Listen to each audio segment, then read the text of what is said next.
আসসালামু আলাইকুম ভিউয়ার, সবাই কেমন আছেন? আশা করি সবাই ভালো আছেন। আলহামদুলিল্লাহ আমিও ভালো আছি।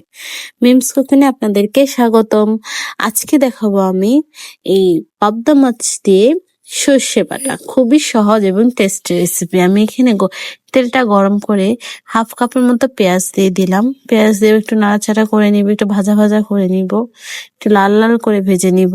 তারপর সেটার মধ্যে দিয়ে দিব 1 চামচ হলুদ গুঁড়ো, মরিচ গুঁড়ো এবং জিরার গুঁড়ো দিয়ে আমি সেটাকে ভালো মতো নাড়াচাড়া করে নিচ্ছি।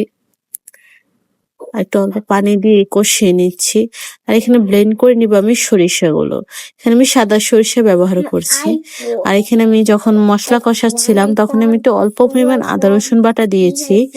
যেহেতু এটা পাবদা মাছ, আমি রসুন দিয়েছিলাম আর দেওয়া হয়নি, আদা রসুন বাটাটাই দিয়েছি। ভালো মতো দেখুন কষিয়ে নিব, তেল তেল উঠিয়ে নিব।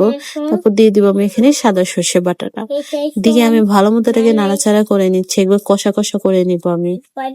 আর এখানে অ্যাড করবো প্রায় হাফ চামচের মতো, আমি সেই হাফ কাপের মতো আমি এখানে পানি ব্যবহার করে নিচ্ছি। দেখেন পানিটা দেওয়ার সাথে সাথে গুলিয়ে কিন্তু কালারটা চেঞ্জ হয়ে আসছে। খুবই টেস্টি এবং ইয়াম্মি একটা রেসিপি, যেটা সাদা ভাতের সাথে যে কোনো কিছুতে ভালো লাগবে আমাদের খেতে। এখানে আমি পাবদা মাছগুলো দিয়ে দিয়েছি। আপনারা চাইলে পাবদা মাছগুলো ভেজে নিতে পারেন, আমি আর ভাজি নেই।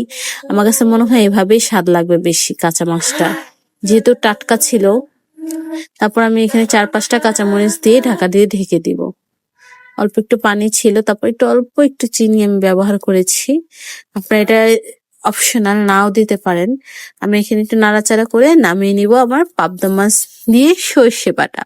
সবাই অবশ্যই রেসিপিটা ট্রাই করে আমাকে কমেন্টস করে জানাবেন কেমন হয়েছে। আশা করি আলহামদুলিল্লাহ ভালো হবে এবং খুবই টেস্টি একটা রেসিপি এবং ইজি একটা রেসিপি। যখন না ভালো লাগবে অবশ্যই এটা ট্রাই করে দেখবেন এবং আমাকে সাপোর্ট করবেন, সাবস্ক্রাইব করতে ভুলবেন না। আসসালামু আলাইকুম।